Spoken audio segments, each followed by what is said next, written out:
Big Sky's Big Couloir might be the most dangerous marked ski run in North America. This run is one of only a handful of triple black diamond rated trails in the world, requiring a sign-in with ski patrol and partner to even attempt to ski it. And traffic on the run is extremely restricted too, with only 2 resort guests allowed down the run every 15 minutes. But are all these barriers warranted? Well, this season, we had the opportunity to check out this beast of a run, and in this video, we'll bring you through the surprising number of hoops we had to get through to ski this run, the experience of the actual descent, and the circumstances that make it so high consequence for the people who attempt it. Let's jump right into it. The first thing to note about the Big Couloir is that due to its entry restrictions, you need to pounce to guarantee a slot down the run. Sam D and I did not want to miss our chance, and we left Bozeman early to get first chair and ensure our spot. We also had a much bigger group tagging along with us as part of this year's PeakHouse Northern Rockies road trip. More on that later. Big Sky, here we go. We got in line for the Swift Current chair around 30 minutes before it opened, and we were easily on the first chair. It was at that point we started wondering whether things were shaping up to be a little bit too easy for us. I guess we were first in line. Indeed. That hunch really started to take shape by the time we got up to the top of Swift Current. We booked it down to the Tram to get on the first ride, but It does not look like it is open yet. So unless it's gonna be closed for like half the day, we should just stay in line. Yeah. we were told it would take at least 30 minutes until the Tram opened. It's around 9:05. A little past 9. About 9:30. 9:30? I will say one thing. Yeah.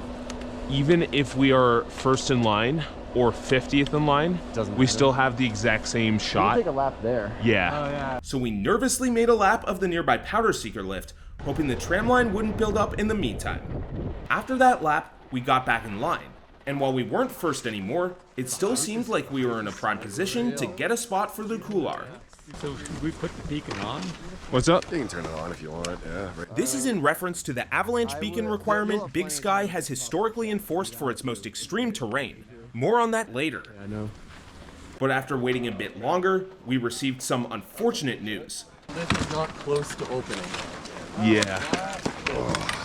What does that mean? No clue. It would now be at least another hour before the tram would open due to the conditions up there. Do you have an estimate? Okay. Back at like 10:30. 10:30? As much as we wanted to do the Big Couloir, we weren't going to wait in line for another hour, so we decided to take a few quick laps on the Challenger and Headwaters lifts to kill the time. With the tram only a short distance away, we knew it wouldn't be a problem to get back in time. Or so we thought.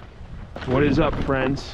We might not be able to make it directly to the tram to one run because all this is closed. Upon trying to get back to the tram lower terminal, we found out the terrain that goes from the top of Challenger to the tram was closed due to avalanche risk. Hey, you get your pass pulled for doing that. Yeah, I know. There are a lot of rocks around here. And in order to get there, we had to go all the way back to the base of the Swift Current chair instead. Was this oversight going to ruin our chance to do the Couloir? It was too soon to know. Lone Peak Tram, round 2. Let's do it this time. Hopefully. But as we approached the tram terminal, it became clear our worries were premature. Perhaps even a little bit too premature.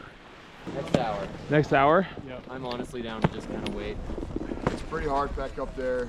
Yeah. The conditions aren't that All right. good. But it was at this point, we also learned that the sign-up process for the Big Couloir had changed versus previous years. Do you think if we went up there for the scenic, we could like put our names down for Big Couloir? So you could do that last year, but this year they changed it where you can't waste the time. You have to be up there and then waiting. So in years past, the time slots to ski Big Couloir had been entirely first come first serve, and this meant that if you weren't one of the first handful of people at the top, you probably missed your chance to ski it. But this year, you now needed to stay up at the peak to wait for your slot, with only a handful of the closest registrations taken at a time. We were told that even if we came back around noon, we'd still have a really good chance of doing Big Couloir. With all that newfound knowledge in tow, we were a lot more comfortable to explore other parts of the mountain, and we decided to warm up for Big Couloir with a trip to some of the other triple black diamond runs at Big Sky. At the time of this recording, all of the open triple blacks could only be accessed off the Lone Peak adjacent Headwaters Hike. With a large group ready to tackle the boot pack, we set off toward the top of the Headwaters Bowl, looking for the longest chute in the area. Three Forks looks awesome. I know it's the farthest one. The patrol told me is that the only mandatory area is in Whitewater. Whitewater, okay. For most of our group, it was their first time on the Headwaters Hike ever, and they were in for one of the spiciest treks of their life. Whoa! Watch out! Oh. Almost took this rock with me. Let's have a little souvenir. The Headwaters Hike is incredibly narrow and high consequence, with a steep drop onto bare rocks on one side and a rock wall on the other. Some parts of the hike have ropes to help you keep your balance, but the anchors they're attached to are, let's call it, less than ideal. I was just wondering who puts these steps in. Thank you. But there's no denying that the hike was absolutely beautiful. Along the way, we caught glimpses of the peak in the Big Couloir itself, which only amped up our excitement for what we were hoping was to come. Someone else in big. Someone else up top. I think it's open. Although it might still be ski, but we should definitely head there after this. Yeah. After about 30 minutes of hiking, we reached the Three Forks zone. We scrambled up one final pitch and decided to drop in on the second of the Three Forks. Oh, this is also a much better strapping on platform. Yeah, exactly. I gotta turn my camera into 4K mode for this. For many in the group, this was their first ever triple black diamond run, and compared to regular double blacks, both at Big Sky and most mountains out west, one could easily argue the pitch and length earned it that designation. You Yeah. can tell by pictures from the bottom that once you get down to like where those like mini trees are, you're not even halfway down the whole run.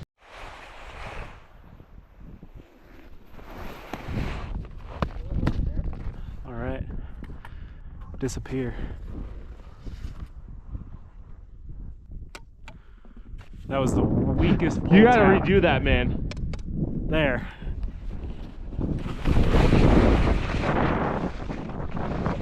As we found on our way down, to make matters even more precarious, exposed rocks were widespread. And at one point, there was a short section of mandatory air that we hadn't scouted before dropping in.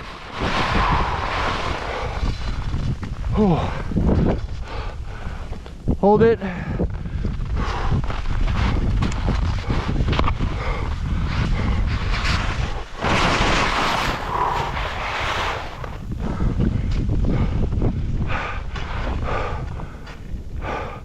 Go around that way.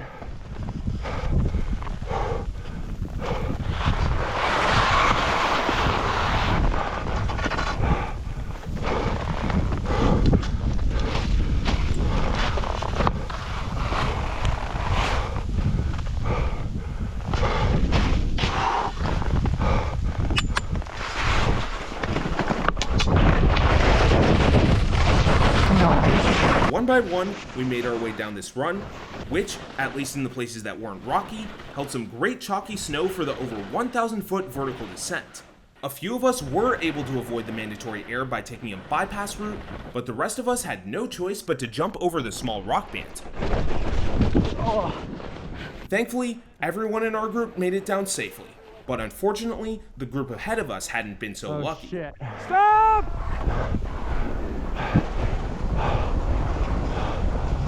Oh my gosh. I'm gonna ski down to him. Get his Yeah. That was a shady run out, dude. It was a sobering moment, and unbeknownst to us at the time, it was also a small taste of what we had in store at Big Couloir later on. But by the time we'd made it down Headwaters, we realized we'd maybe relished in the enjoyment of that run for a little too long. Realizing it was now afternoon, we then booked it down to the brand new Madison 8 chair, admittedly enjoyed the comfortable ride up, hurried up to the Headwaters lift after confirming with resort staff that the trails directly to the Lone Peak Tram were now open, realizing said staff member was incorrect, and then bombing down to the Swift Current chair, and parting ways with a few of our group members who decided the Big Couloir wasn't for them that day. Okay, so we were cutting it a bit closer than we would have wanted to, and to make matters even more nerve-wracking, the Swift Current chair happened to stop 3 times on the way up, each of which was frustratingly long. But after that prolonged journey, we finally made it back to the tram, which had now developed quite the line. All right, guys, what are you here to do? Big Couloir. How long have you waited? 3 minutes. Just got here, but we're gonna be here another 30 to 45. Yeah, that's true. All right. We'll see you on the other side. See you on the other side. We better make this one. I'll be mad if we don't. While we were waiting in line, we glanced at the trail report and saw some concerning updates. Every other triple black diamond off of Lone Peak had flipped from open to closed, including the North Summit snowfields, which is the other terrain area that requires a partner to ride. All right. That Big Couloir being open. Good sign. It's a good sign. Another good sign. We heard from our fellow PeakHouse member Brendan that he'd actually made it to the penalty box, and he was set to be one of the first people to descend the couloir. Around 1 p.m., the first group of skiers made their way down the Big Couloir while we were still in line trying to make our way up. But there's 2 more people at the top though. Yeah. After a stress-inducing 45-minute tram wait, we finally made it on, scanning our way through and losing $25 in the process. This is because the Lone Peak Tram is the only aerial ski lift in North America that charges an extra cost add-on to ride. I understand them limiting capacity with the tram size, given this line and the number of people you want on terrain like that, but charging 25 to 30 bucks is ridiculous. We loaded the tram, fingers crossed we would still be able to sign up. But on the way up, we heard some concerning news about Brendan's Big Couloir partner. You never know, man. There was that fellow that slipped entirely down the bottom. Oh my god. Did he get it on camera? Oh, oh, come on, arrest. Oh.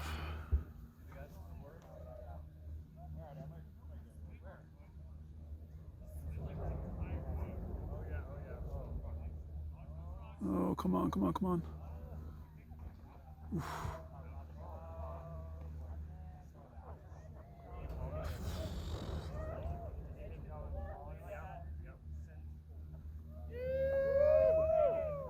But one fall wasn't going to dissuade us from doing the Big Couloir. Once we made it to the top of the tram, there was absolutely no way we were going to lose our chance, and we absolutely booked it over to the sign-up box. Were we going to make it, or had we screwed up? Real moment of truth. Oh yeah. After you. Thank you, sir.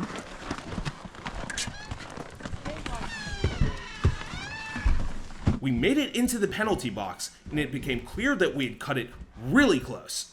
It's the line for a big. Yep. All right. You guys leaving? Yep. Alrighty. Have fun. Thank you.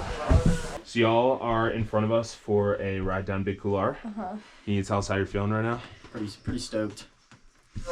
Pretty nervous. I'm a little nervous, but I feel like we've done worse, so Yeah. I'm having confidence. I have confidence Okay. in us, for sure. We're ready. The sign-up board came out, which was a good sign for the rest of us. But Sam and I weren't allowed to put our names down for the couloir just yet. Good luck. Good luck to you Video too. goes really well. Have a good time. Should we tell them about what happened to Brendan's partner? Probably not. As we were waiting, the line behind us kept getting bigger. Hey, don't be shy. Oh, okay, sick. Oh, hey, oh, no, that's good. We're all here. Boys, What's up? big day. Thankfully, Sam D and I ended up getting the third to last time slot, securing our descent for 2:10 p.m. that day. You want to show everyone what you're doing? I am signing the waiver for the Big Couloir. It's more digital than the pipeline one. It is. The pipeline, they had actual paper. Surprisingly, we also learned that Big Sky had changed their policy to no longer require an avalanche beacon, meaning in theory, the barrier to entry was now quite a lot lower. After waiting our turn and getting to know the crew inside, we finally left the penalty box and headed down toward the entrance of the couloir. Unfortunately, some of the people behind us weren't lucky enough to get a slot. Maybe if you beg the patrollers enough. But it'll also be open on Tuesday. All right. Moment of truth. After passing through the gate, we skied down a few rocky moguls, So I guess down here a ways.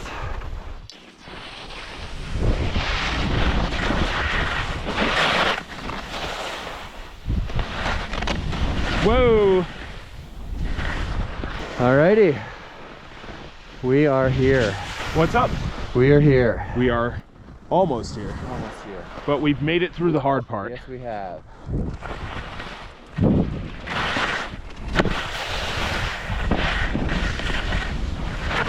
and finally looked over the edge of the Big Couloir itself.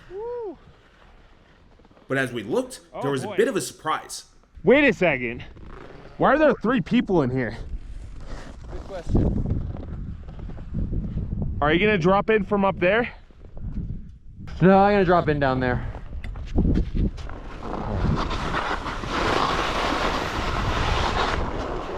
Maybe right here. Yeah. All right. But let's wait till they're all through. Yeah.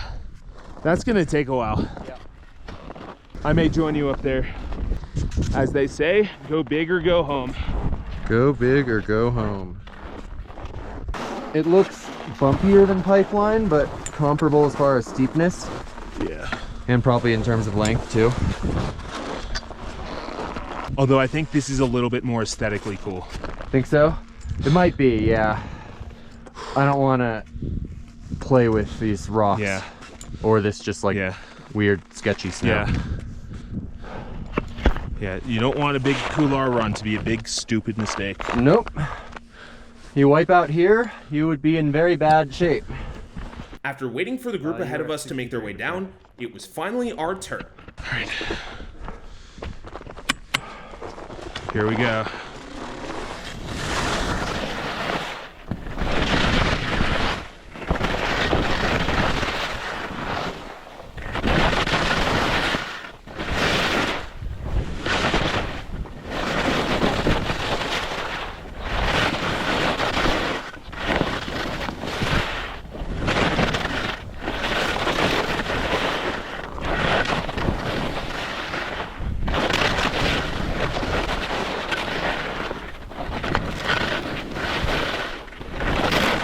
But after I dropped in, something really scary.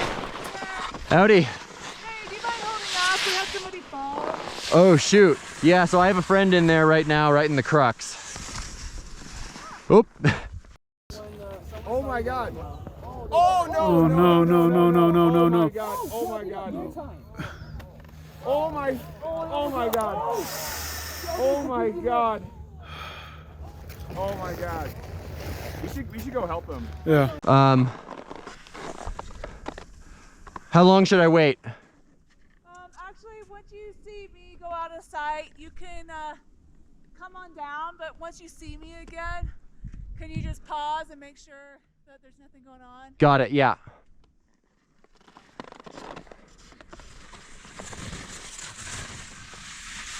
Apparently, a massive crash had occurred below us. We had some friends below that watched the whole thing, but since Sam and I were at the top of the Couloir when it happened, we had no idea about it. Upon making it down, I started to celebrate, but it quickly became clear that the celebration attitude was not shared by our fellow tripgoers. Whoa! Do you know who that is? Who is? Wait in front of you. No. Wait, did they like tumble down? The entire slope. Like one ejected and then you lost the second one at the corner. And then it started just going head over heels. Oh my. I mean, it was just one ski off the top, head first slide, lost other ski, then just head over. Yeah. After a bit of downtime where the guy who fell had the chance to be checked out by Ski Patrol, Sam D did get to make his way down. Boots buckled, skis in, good.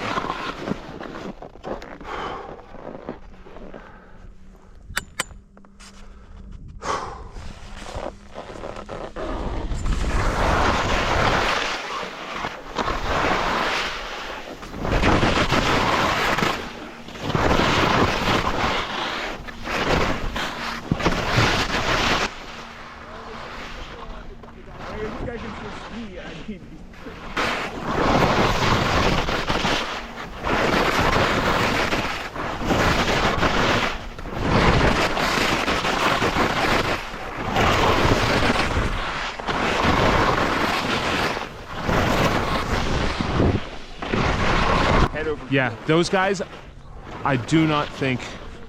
Oh my gosh.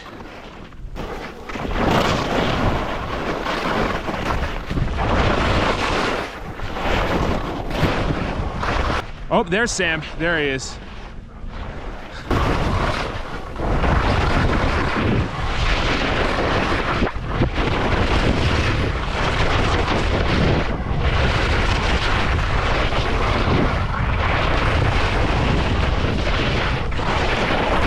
Today? Yeah. I mean, oh my gosh. How he's gonna stand up after that? Like, that was just insane. Like, he got in a car crash.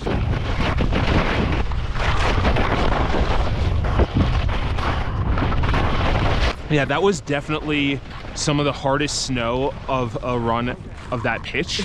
Yeah. That might have been the longest run of that pitch I've ever done. Me too.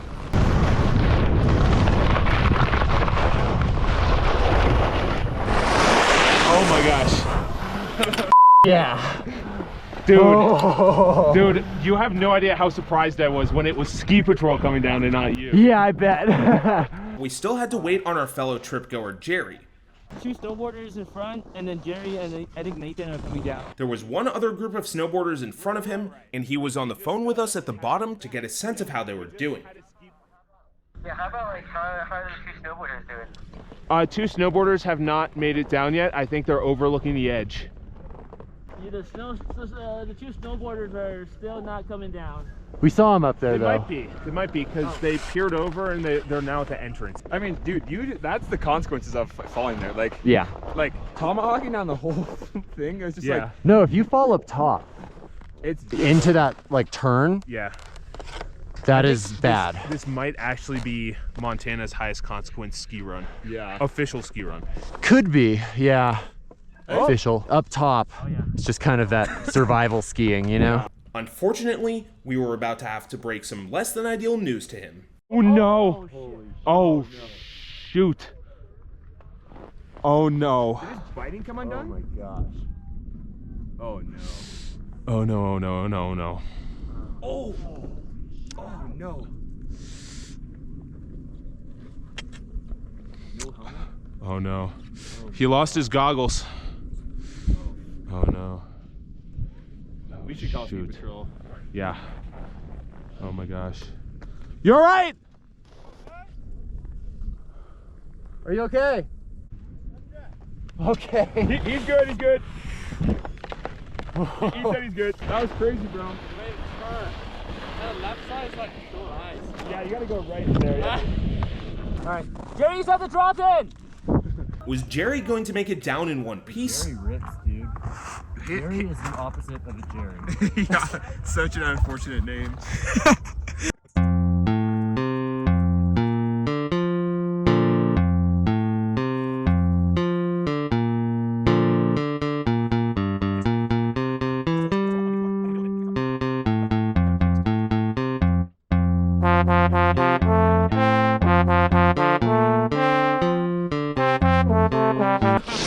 Hey, good job, man.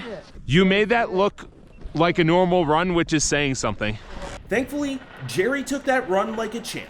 And as far as we were able to gather, all the people we saw fall were okay, and Ski Patrol responded quickly and effectively.